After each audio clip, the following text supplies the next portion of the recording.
9 de la mañana con 5 minutos. Escríbenos al 33 18 80 76 41, que nos des tu opinión. ¿Cómo calificas la labor de tu presidente municipal? Si vives en cualquiera de los municipios conurbados del área metropolitana, ¿cómo calificas al presidente municipal de Guadalajara? Si vives en Guadalajara, en Zapopan, en Tlajomulco, en Tlaquepaque, en Tonalá, cualquiera de los distintos municipios. Tuvimos la posibilidad de conversar con el alcalde de Tonalá el lunes. La próxima semana vendrán Guadalajara y el resto de municipios de la zona metropolitana, en un contexto donde pues la atención está sobre todo depositada en lo que sucede a nivel nacional, los debates nacionales, y poco ha habido para reflexionar sobre los presidentes municipales y lo que sucede en la realidad local. Por lo tanto, escríbenos al 33 18 80 76 41 para que nos des tu opinión sobre el presidente municipal de tu municipio. ¿Cuáles son los retos, desafíos? ¿Qué te parece su primer año de administración? Eduardo González, ¿cómo estás? ¿Qué tal, Enrique? Un saludo, buenos días. Gusto saludarte. Oye, antes de entrarle al asunto de los presidentes municipales, tú eres especialista en migración y bueno, el tema ha estado ahí en la palestra pública, primero por las declaraciones de Marcelo Ebrard, el acuerdo con Estados Unidos, la visita ayer del canciller al vicepresidente de Estados Unidos, Mike Pence. ¿Cómo ves esta discusión? Dice Marcelo Ebrard que el acuerdo con Estados Unidos está al 90%, pero Trump y Pence siguen presionando para que México haga más concesiones. ¿Cómo analizas este tema? Yo creo que sí, efectivamente, en cuanto a al primer, digamos, combo de peticiones, por decirlo suavemente, del gobierno de Estados Unidos hacia el gobierno de Andrés Manuel López Obrador, sí me parece que este 56% de incremento en el número de detenidos y deportados por parte del gobierno mexicano de enero a la fecha, pues es una muestra clara de que pues hicieron una buena parte de lo que se les pidió. En ese sentido, aunque Marcelo pueda decir, el canciller, que no hay nada hecho de lo cual se tengan que avergonzar, sí me parece que las acciones pues no han sido las mejores en términos de la atención al fenómeno migratorio, en un marco de humanizar este proceso. Y por otro lado, viendo las exigencias, las peticiones del gobierno de Estados Unidos, sí me parece que se ha cumplido pues más de lo que incluso se les había propuesto. Yo creo que los comentarios de los tres Mike, Morgan, Pence y Pompeo, me parece que no tienen que ver mucho con la realidad que estamos pasando aquí en nuestro país, y también por eso, y habría que ver cuánto tiempo le dura, la posición de Trump justamente pareció ayer que fue la más moderada, y de alguna manera reconoció pues que se está haciendo un buen trabajo en esos términos, no en términos de humanizar el proceso migratorio. Habría que ver si esto que pone sobre la mesa nuevamente el canciller del tráfico de armas, pues va a ser una moneda de cambio. Y difícil, sí me parece, ¿no? Sí, pero pues además sobre todo partido que hay una elección, claro, son estados republicanos. No, además me parece muy atinado lo que dice el gobierno de Estados Unidos en relación al tráfico de armas, y nos regresa la pelota diciendo, bueno, si las armas entran por su frontera, los que deben de vigilar la introducción de las armas son ustedes. Y bueno, cualquiera, hoy lo decía Esquivel con Carmen Aristegui, cualquiera, y yo lo he hecho, pues soy de frontera, que entre caminando por la frontera norte de nuestro país, se puede dar cuenta que no hay ningún tipo de revisión, ninguno, puedes pasar lo que quieras, en ese sentido. Pues, sí, de aquí para allá es otra cosa, ¿no? Entrar aquí a México caminando, pues entras con lo que quieras, y en ese sentido, pues me parece que el tráfico de armas tampoco hay manera de que aquellos al norte del Río Bravo les interese parar, y a los del sur del Río Bravo tengan la capacidad de hacerlo. Sí, a ver, yo creo que es corresponsabilidad, ahí estoy de acuerdo contigo.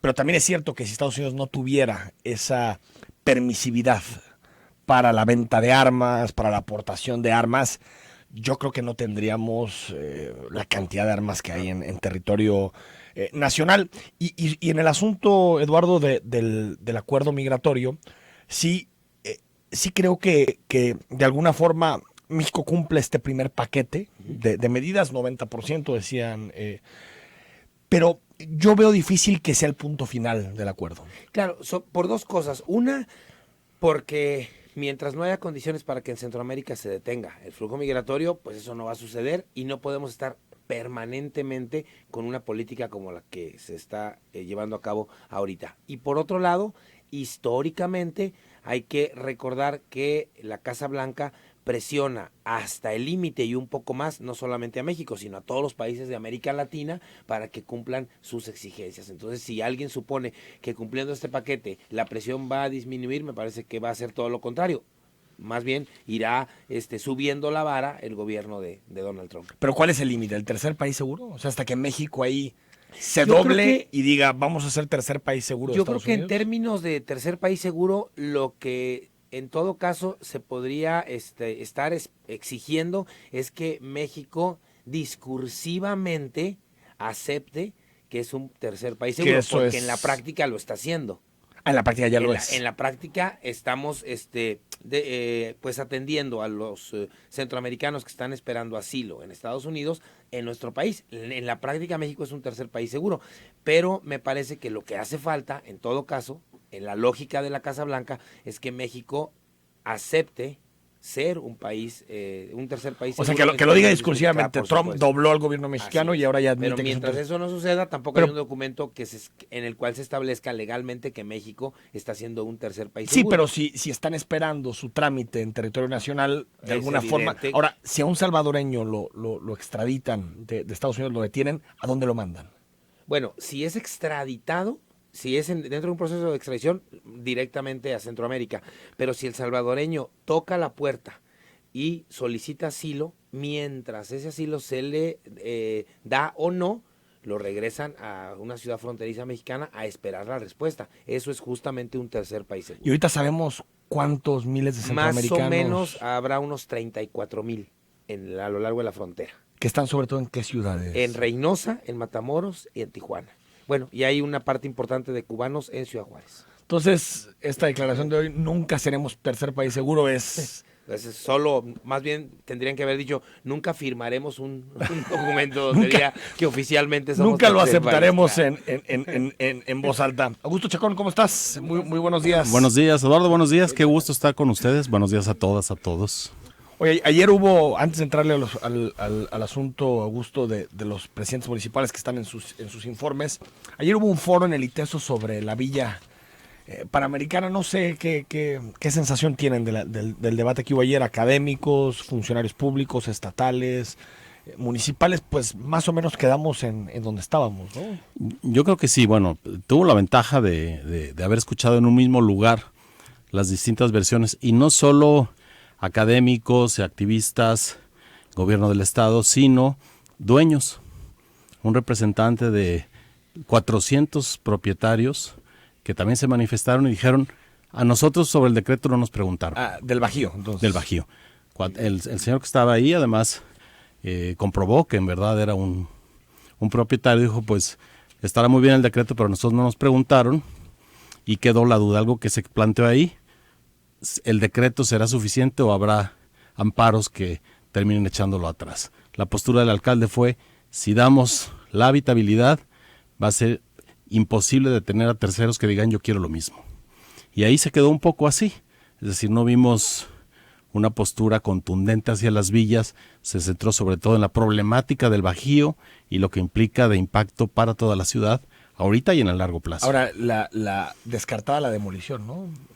Por lo que vemos de las declaraciones del titular de Semadet, de Patricia Martínez, la coordinadora de gestión integral del territorio, esa es una posibilidad. No está, tampoco me parece que esté en la mira del alcalde, de Pablo Lemos. No, tampoco, pero me imagino que cuando comienzas un proceso de diálogo, todas las opciones, Eduardo, tendrían que estar sobre la mesa, aunque tal vez sea descabellada, aunque tal vez sea complicada, pero si hay un diálogo sincero de parte de los gobiernos con la sociedad civil, pues sí tendrían que estar todas las opciones sobre la mesa. Sí. Y no solamente tener todas las opciones sobre la mesa, sino creo que aunque pareciera que en términos de medios de comunicación las posiciones de todos los que están metidos ahí en esa problemática son públicas y claras, a mí me sigue pareciendo que, y esto es simple sensación, que no hay toda la información que tienen en la mano en términos públicos. Es decir, este diálogo y esta lucha de fuerzas entre los diferentes actores creo que también se está llevando a cabo en espacios que no han sido ventilados, ¿sí? Públicamente, y pues me parece que foros como el del ITESO o programas de radio o televisión mantienen siempre el mismo nivel y la misma calidad y cantidad de información, pero creo que no es ni la que hay ni la suficiente para tomar una Tú dices la decisión. técnica, lo que tiene que ver con agua, con criterios ambientales. Cuestiones todo. políticas, electorales. Bueno, ayer estuvo también Javier Clausen, ¿no? Estuvo también ahí en la mesa. Yo llegué un poco tarde y yo no vi a Javier Clausen, a quienes yo escuché, y ya solo cuando respondían preguntas fue Alejandro Mendo, que estuvo, él Urbanista, sí ¿no? mencionó el tema de la demolición, sí dijo, bueno, lo mejor sería que no Demolerla. estuvieran. Estuvo Sergio Graf, secretario de Semadet, estuvo Patricia Martínez, el moderador, Oscar, Pedro Alcocer, de Anillo Primavera, como representante de la sociedad civil, y una persona más. Yo no vi a Javier en su intervención, pero al final el alcalde sacó un archivo portátil más o menos voluminoso y dijo, aquí está toda la información técnica que Zapopan tiene respecto al Bajío. Estudios que se han hecho, antiguos, recientes, y el ITESO quedó de ponerlos en su página para consulta. Para consulta abierta. de todos. Sí, no la parte que menciona Eduardo, no creo que haya documentos sobre la política y lo electoral en ese Pero legajo. cuando decías lo político electoral, ¿a qué te refieres, Eduardo? O sea, yo creo que al final la decisión que se tome también va a cruzar por una cuestión que ahorita ya me parece que es muy clara, de un enfrentamiento político electoral entre Lemus y Alfaro. Entre Lemus y Alfaro. Ya, porque yo decía, así como que... Sí, no. Yo creo que por ahí también hay elementos. Darle la habitabilidad a las villas creo que es lo más antipopular posible que voy a tomar. E incluso la posición del gobernador me parece que es antipopular. O sea, Sí. En realidad yo creo que el tema va por otro lado. 9 de la mañana con 18 minutos, regresamos para hablar de los presidentes municipales.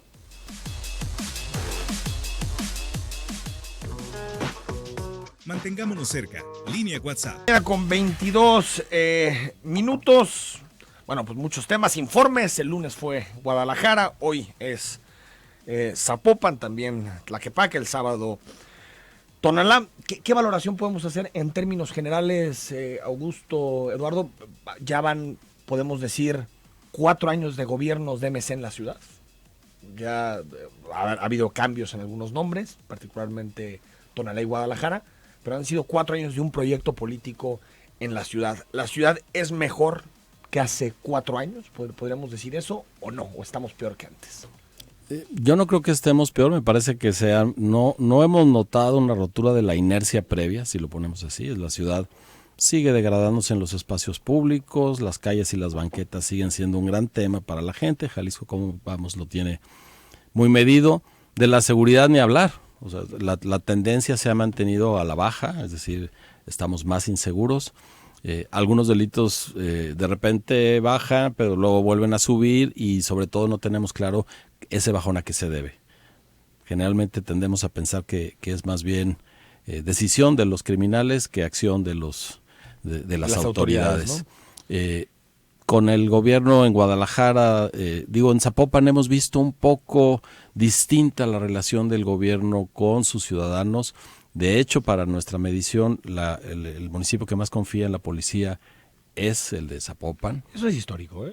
Sí, ahí está. En general los zapopanos siempre... Pero no se ha degradado más. Sí, Me parece que Zapopan puede presumir algunas cosas. Yo lo que oí del informe de Ismael del Toro hablo más bien de preparativos para lo porvenir, en espacio público, en más áreas futuro deportivas, que presente, más ¿no? futuro que presente, inclusive en seguridad pública. Hay que reconocer que hizo un mea culpa muy contundente al iniciar su informe. Con qué cara le informamos a los tapatíos y en seguridad y las víctimas y las mamás, etcétera. Eso me pareció bien. Sin embargo, tenemos que ver ya resultados en el corto plazo, porque lo demás fueron las cifras que ya conocemos, suceden en los informes. Yo creo que la ciudad no podemos, la degradación de la ciudad y lo bueno que ha sucedido en la ciudad, porque también han sucedido cosas buenas, no podemos única y exclusivamente imputarlo a una nueva forma de gobernar. No, Me parece que hemos sido inerciales en muchas cosas con la ciudad. No le toca a los gobiernos municipales, pero el transporte público afecta la vida en los municipios y sigue empeorando en buena medida, y seguimos alrededor de los discursos, desechos sólidos, desechos líquidos. Eso me parece que no tenemos mucho que presumir. Calidad del aire, ni hablar. Sí. Vamos a la baja también.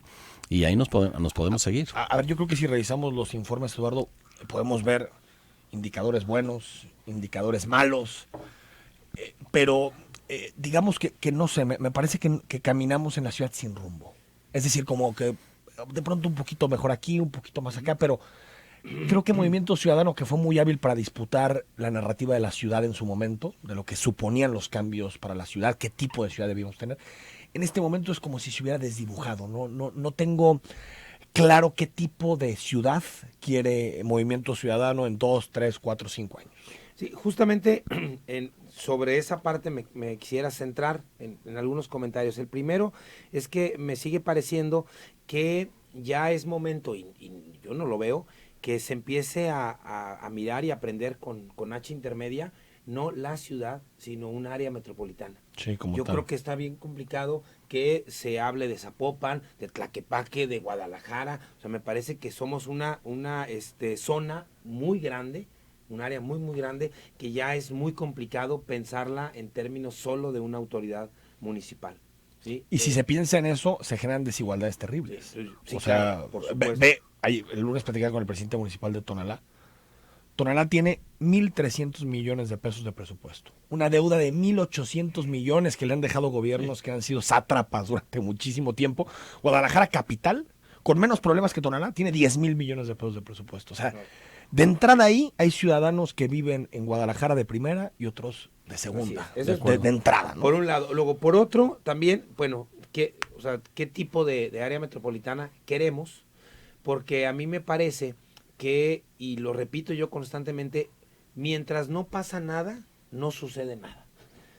Es decir, en cuanto vienen las lluvias, por ejemplo, pues vemos las terribles consecuencias que hay en muchísimos espacios del área metropolitana. Entonces, pareciera que tenemos un área metropolitana que con que se mantenga en pie, como sea, aunque esté ahí trastabillando, la podemos empujar. Empujar, claro. Y el otro punto que me parece que es muy importante y que no es privativo de esta área metropolitana es que yo insisto mucho en que las capitales de los estados de la República siguen siendo gobernadas, mal o bien, por los gobernadores. Y en ese sentido, las presidencias municipales no solamente no tienen recursos, o tienen muy pocos, sino que tienen muy, pero muy poco poder político para hacer cosas dentro de las municipalidades. Sí, al final son más gestores.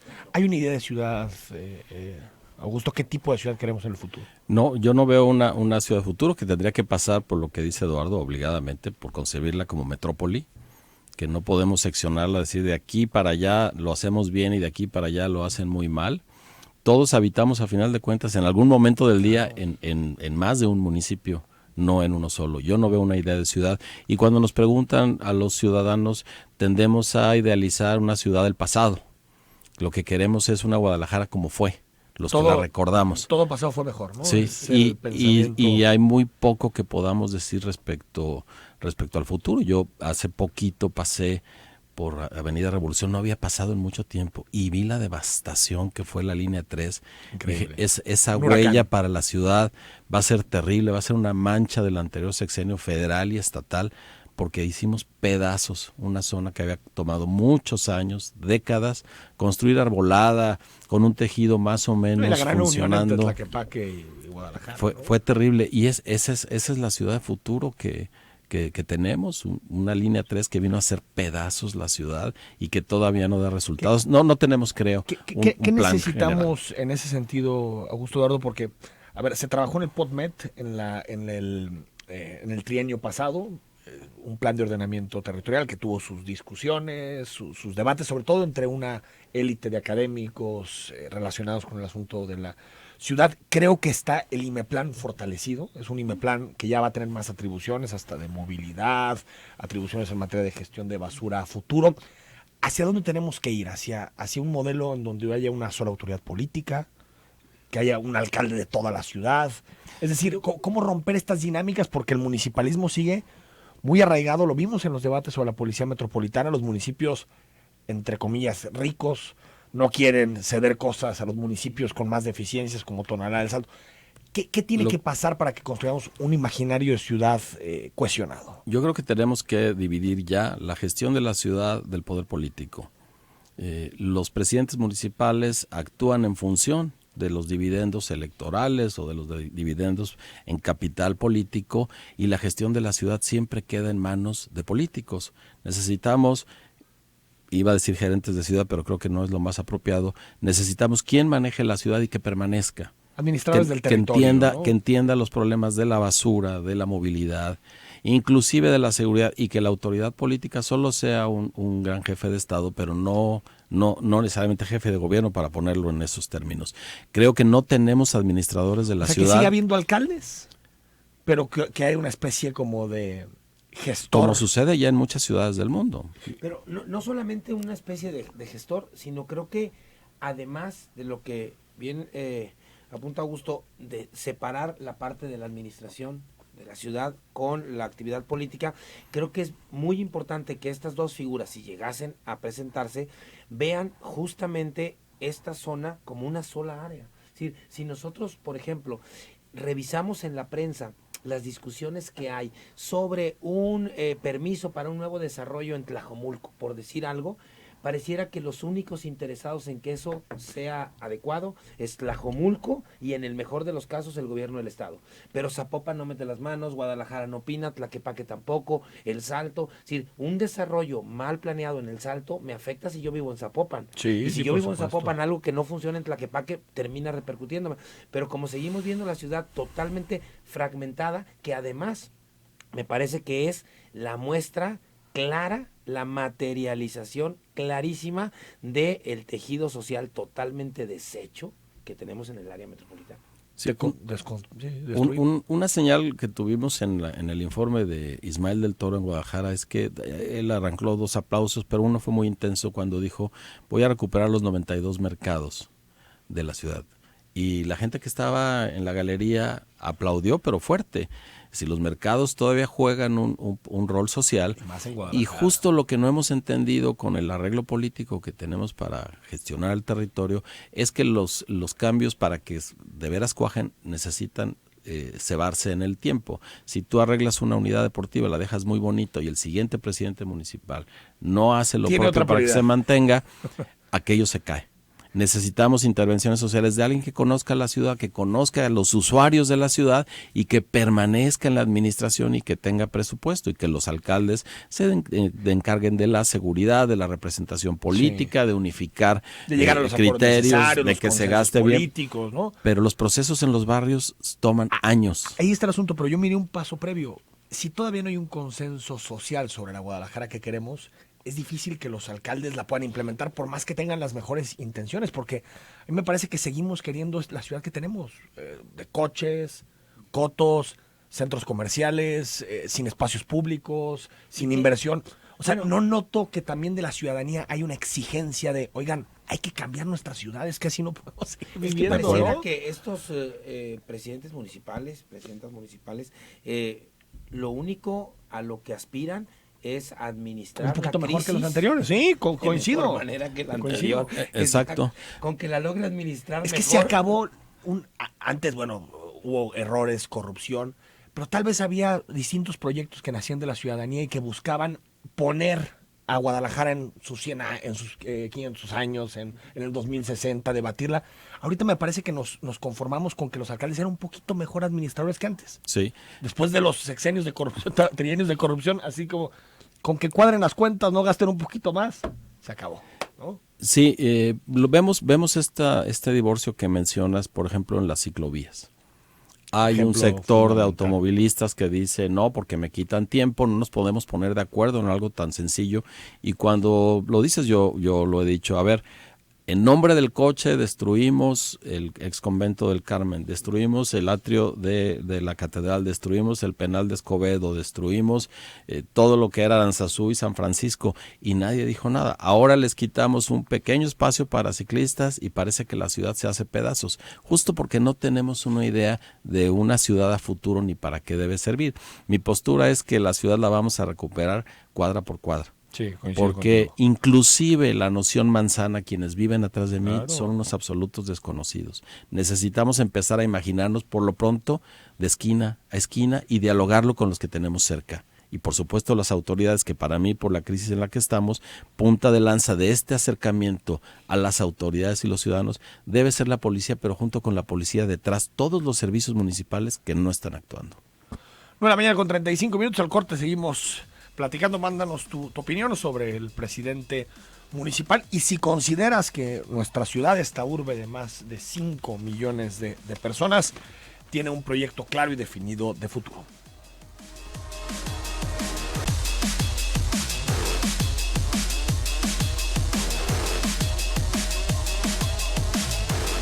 Nueve de la mañana con 41 minutos. Estamos discutiendo sobre los informes de los presidentes municipales. Ya hay muchos mensajes que ahorita les damos lectura. Estamos conversando con Eduardo González, profesor del Tecnológico de Monterrey, con Augusto Chacón, director ejecutivo de Jalisco.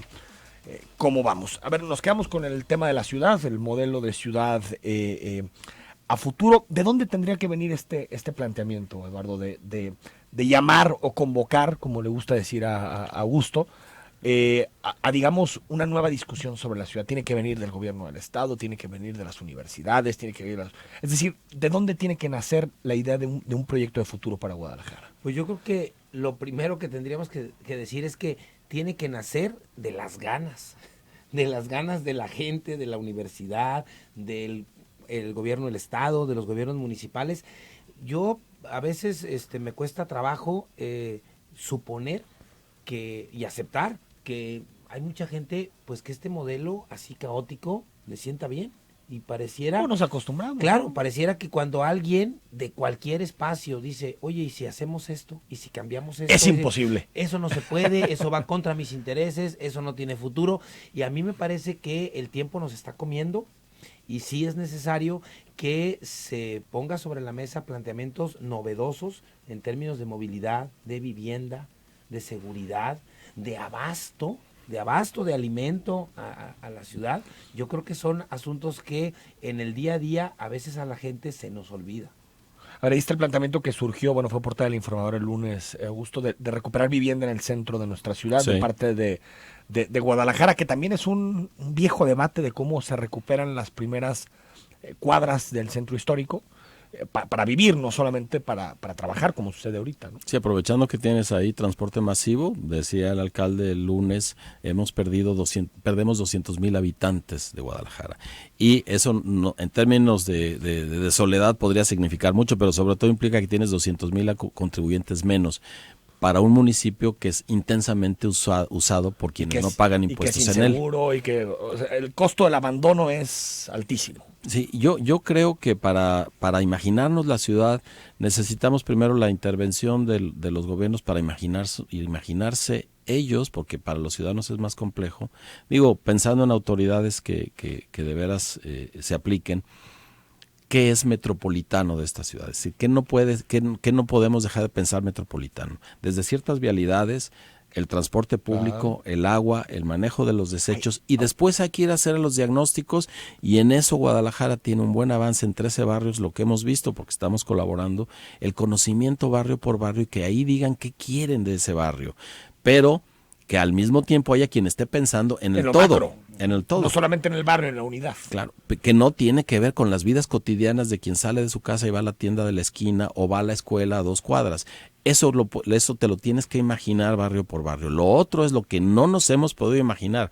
Cómo se ceba el futuro en estas grandes vialidades, en un transporte que al menos tenga aire acondicionado. Por ejemplo, a mí se me hace aberrante que pongan transporte público, el que paga el Estado, sin aire acondicionado. Ese tipo de cosas que universidades, autoridades, expertos bien pueden imaginárselo. Ya lo del aire. Lo ves en ciudades como México, claro, lo ves más fácil cuando tú vas por el viaducto, cruzas con el periférico y sabes que en esa esquina hacia adentro hay barrios y colonias viviendo intensamente, pero mientras hay tránsito a un aeropuerto que te lleva a todo el mundo, hay tránsito a otras ciudades del país que no necesariamente corre por donde la vida sucede. El modelo de la Ciudad de México. No me parece. Han tenido avances en la recuperación de barrios, de espacios locales, pero sí me parece que sí es una ciudad muy caótica. Lo que menciona Augusto es muy importante, es decir, son dos dinámicas diferentes. Sí, completamente. Lo micro y lo macro. Que también lo vemos aquí en Guadalajara. Sí, claro. Pero, sobre todo en la Guadalajara pero me parece que a veces no tradicional. se piensa así. No, si tú escuchas al alcalde de Zapopan, dice, bueno, vamos a hacer una intervención por Avenida Laureles y después por Ávila Camacho hasta el límite municipal. Ajá, claro, no se Cuando piensa. estamos hablando de una vialidad que es metropolitana. Bueno, una que ya fue acordada entre municipios es la Glorieta Chapalita. Ahí sí ya hubo un proyecto donde entró el Estado, entraron los 2 municipios y se pusieron de acuerdo en el corredor de Ahora, Guadalupe, ¿no? hay otra cosa que creo que es importante mencionar. Cuando se habla de levantar vivienda en el centro, en la parte de Paseo Chapultepec, etcétera, también hay que tomar en cuenta los costos en los que esa vivienda sale al mercado. Totalmente. También Tiene que venir un subsidio del Claro, Estado. o sea, Claro, por llegas supuesto, y preguntas por cuánto supuesto. cuesta un departamento, una casa y son 2,000. 7, 8 millones o más. Dices, No, en el centro lo dudo que te alcance eso, Hay pero unos que están cerca de Paseo Chapultepec, más hacia Ahí el sí, centro. ahí sí. que te dicen desde 3 millones. desde Sí, 3 millones la pregunta, ¿cómo ya. voy Sí, a densificar una zona a esos precios? Es imposible. Sí, Claro. la vivienda tiene que ser asequible para desincentivar que te vayas a las... Yo creo que uno de los asuntos, Augusto, también es frenar el crecimiento. Sí. O sea, es cierto que de Tlajomulco de poquito en poquito ha buscado ordenarse con todos sus problemas. Zapopan detuvo un crecimiento que era muy fuerte, particularmente desde Tezistán y Colotlán. Pero yo creo que sí hay que pensar en un asunto de decir, hasta aquí llegó la ciudad, hasta Pero aquí son los límites. Lo que pasa es que tenemos 2 versiones del crecimiento. Tenemos la versión del crecimiento de los desarrolladores, que imponen construcción de vivienda donde no sabemos si se necesita. Y el otro, el crecimiento real, o en el caso de Guadalajara, el decrecimiento real, porque ya lo dijo el alcalde, se pierden 200,000 habitantes. ¿Cuál es la política metropolitana de vivienda? ¿Dónde popular? ¿Dónde con otros precios? Y eso sí tiene que ser una imaginación de la ciudad a futuro, pero con una visión metropolitana. Y también cambiar un poquito el chip, porque lo que se vende de irte a vivir a Tlajomulco o a Zapopan es fraccionamiento, ¿no? El firmamento, por no utilizar algunos nombres que están en este, ¿no? Y sale el perrito corriendo con la alberca, con los niños jugando, padrísimo, estás en la ciudad, pero al mismo tiempo estás Casa fuera, club, ¿no? casa club. Claro. Y tal vez, a diferencia tal vez de otros países en donde hay una idea de vivir en los centros, salir, tomarte un café, caminar, como que esa idea de irte a las periferias no solamente tiene que ver con recursos, sino pues conquistó la mente además, de los tapatíos. En principio también es menos costoso irte a la periferia. Es menos costoso, Pero ¿no? en la práctica... Es más costoso en la propiedad. Claro, pero en la día a día es práctica, mucho más moverte caro. a los lugares de trabajo, a los centros de servicio, pues termina siendo también un costo muy alto. Y- Yo creo que todo eso hay que ponerlo sobre la mesa. Eso lo reflejó bien el PodMed porque habló de nuevas centralidades. Sí. Y me parece que desde esa lógica podemos ir de lo macro, pensar en la metrópoli y también ir a lo micro. Hay 2 modelos de ciudad, la ciudad que depende de los centros y que se articula en torno a los centros, o las ciudades que ya saben que no pueden articularse así porque tienen distintos ejes, pero hay que meter ahí salud, escuelas, vialidades, transporte Entretenimiento. público, para que las centralidades sean de alguna forma autosuficientes, que no tengas que Y el estarte flujo de moviendo. personas también se reduce de manera considerable. Ahora decías, Augusto, lo que tiene que ser metropolitano. Todo lo que es seguridad, vialidad, yo creo que son asuntos de la metrópoli y la ciudad. Hasta cosas, por ejemplo, como las luminarias. Claro. Por ejemplo, Guadalajara pudo, porque logró doblar a los tribunales, cambiar sus 80 y tantos mil luminarias en el sexenio de Enrique Alfaro. Zapopan no pudo porque hay un amparo. Entonces Zapopan está oscuro. Y Tonalá Sí, sí. ni lo discutimos, porque todos están en procesos jurídicos, en litigios, porque las empresas se ponen por encima del interés público y los tribunales juegan ese rol Claro. de darles la razón. Entonces, por una decisión de un juez, hay personas que pueden ser asaltadas porque no existe una luminaria prendida en su municipio. Eso tendría que ser metropolitano. Eso tendría que ser metropolitano. Y cosas aún más simples, las señales en la ciudad. La señalética, sí. Todavía te sigues encontrando en una ciudad de esta magnitud que dice Nogales. Acabo de ¿Cuándo? estar en Nogales hace 15 días. Mira. Busqué por todos lados un letrero que dijera Guadalajara, No había ni uno. no nos regresan. No hubo ni uno. Por fin conocí a alguien que fue a Nogales. Como que alguien para decir, a ver si siento que esta ruta te lleva hasta Nogales, ¿no? Eduardo González, Augusto Chacón, gracias. A ti, por haber Enrique, estado. buenos días. Bueno, ya Eduardo, un gusto. Discutimos más la ciudad que los municipios, pero creo que es más, nos habla más. Vamos al corte y regresamos para leer tus comentarios. Escucha, siente, disfruta. Muchos mensajes. El señor Luis dice: mes patrio, ya es costumbre, unos días de la festividad nacional. Las calles lucen sin adornos al respecto, ni los locales comerciales, ni los vehículos. Coincido contigo. Creo que esto viene desde la administración de Peña Nieto. Se notaba el descontento generalizado, pero hoy que hubo cambio de gobierno y pensamos que todo iba a marchar sobre ruedas, se nota nuevamente descontento social hacia el presidente López Obrador, ya que la economía va de picada. Cada día se siente desde hace 3-4 meses, y por mi parte la festividad de la Independencia de México es una forma muy tradicional y particular en mi persona y con mi familia. Bueno, hay que hacerlo así, con una persona, con el sentimiento de mexicanidad, pero hay que recordar que el sentimiento nacional es colectivo. O sea, no podría existir un sentimiento nacional si no hay millones de personas que lo sienten también de esa manera. Por lo tanto, creo que es importante. Hay buenos indicadores, malos indicadores, siempre hay formas de ser pesimista en torno al futuro, formas de ser optimista, pero me parece que es importante que cada 16 de septiembre sigamos acudiendo a las plazas, reconociéndonos, entendiendo el patriotismo de una forma particular como lo entendemos en México, que es a través de recordar nuestra historia, de recordar lo que nos une, esas tradiciones que nos unen como país. Creo que los festejos de determinados momentos históricos que son significativos para nuestro país, desde mi punto de vista tendrían que estar ajenos a la dinámica política, porque son sentimientos que perduran. El presidente se llama Peña, se apellide López Obrador, se apellide como sea, son sentimientos que perduran. Jorge Castellanos, buen día, Enrique. Fíjate que están haciendo unos departamentos a un lado del rastro municipal de Guadalajara, donde era el rastro de aves, y ahí cuesta desde $1,000,000 para empezar. Bueno, ahí está el asunto, mira, y es al lado del rastro. Juan Sergio Castellanos, buen día. Además partieron la ciudad con la mega peatonalización de la avenida Alcalde, el primer error. Fíjate que yo no lo creo. Considero que estamos hablando de recuperar espacios para los ciudadanos, espacios para que se pueda caminar. Creo que nos acostumbramos a que la ciudad tienen que ser autos transitando todo el tiempo, autos a toda velocidad. Creo que las ciudades más humanas y justas del mundo son las que apuestan por ir recuperando espacios para peatonalizar y que se disfrute la ciudad de otra manera. El domingo pasado se conmemoraban 15 años del inicio de la vía recreativa. Recuerdo los debates en aquel momento, hace 15 años, en 2004, cómo es posible un día quitándole a los autos la posibilidad de transitar las principales avenidas de nuestra ciudad, y 15 años después es de las pocas políticas públicas que uno puede decir perduraron en el tiempo. Y perduraron en el tiempo, yo soy un asiduo visitante de la vía, perduraron porque hay una base social, una cantidad de gente que sale todos los domingos a apropiarse de esos espacios públicos, a sacar a pasear al perro, la bici, el triciclo, los niños, que no sea politizado, que cualquier manifestación que de alguna forma pervierte la función original de la vía es incluso interpelada y rechazada por los asistentes. Me parece que estamos hablando de un proyecto interesante, y yo espero que el Paseo Alcalde sea eso, sea un espacio de convergencia donde caminemos en el centro, comprar,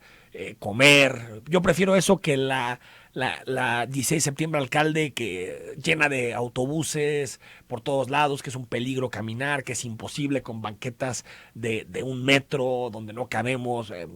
Son formas distintas de entender la ciudad, pero me parece que es un buen proyecto. Buenos días, Enrique. Yo vivo en Tlajomulco. Aquí la percepción de nosotros como ciudadanos es que esta administración es muy mala. No atienden los reportes y el presidente le dedica más tiempo a sus redes sociales que a los reportes. Gracias, Adriana. Nos dice Edgar Macías. ¿Cómo califico al presidente municipal de mi municipio? Yo soy de Ixtlahuacán de los Membrillos y es reprobable su trabajo. No hace nada. Somos el peor municipio de la zona metropolitana. Sin seguridad, sin servicios, sin nada. Solamente roba. Nos dice Delia Colmenero, hola, buen día. Mi opinión en cuanto al presidente de Guadalajara es mala para la colonia El Saus, ya que tenemos años pidiendo poda de árboles en los estacionamientos. Están los árboles súper crecidos. Tenemos nuestros espacios con un sinfín de jaulas. La mayoría sirven para tener puros cachivaches. Es fatal y a Eder Saldaña y a Gabriela Salazar les reporté que Gabriel Aguilar, que en Colón y Torres Bodet hay una tienda de abarrotes que a todas horas está llena de borrachos. Gracias, Delia. Pasamos los datos al municipio de Guadalajara, gracias. Antonio Latorre, Pablo Lemus, reprobado, desinflado, seguridad, obra pública, calles hechas pedazos, baches, alumbrado público, pésimo. Pésimo en autorizar fraccionamientos en el Bosque de la Primavera y Nextiquil. Bueno, sobre el caso del Bosque de la Primavera no tengo el dato, pero si nos dice exactamente cuáles son los que se aprobaron. Enrique Dueñas, Guadalajara, primer lugar, la zona metropolitana en robo de autos. ¿Cómo vamos? Gracias, Enrique. Javier Preciado, Enrique, por favor, nos apoyan en difundir en la página de Zona 3. Si saben algo, apoyen que este medio la última vez fue visto en un Honda City. Gracias, nos dice, se busca Héctor Silva, desapareció el 4 de septiembre, es decir, hace una semana en Guadalajara. La última vez que su esposa tuvo contacto con él, iba a verse con un cliente. Por favor, compartan y cualquier informe se agradece. Gracias por el comentario. Gerardo, Enrique, buenos días. Eso que está diciendo tu invitado es verdad. Yo fui como 3 o 4 veces a Estados Unidos y pasé cada vez con unas 10 cajas de ropa y en aduanas nunca me la checaron. Muchas veces porque no servía el escáner y otra vez porque da mucha gente y les daba flojera. Pues sí, muy permisivo.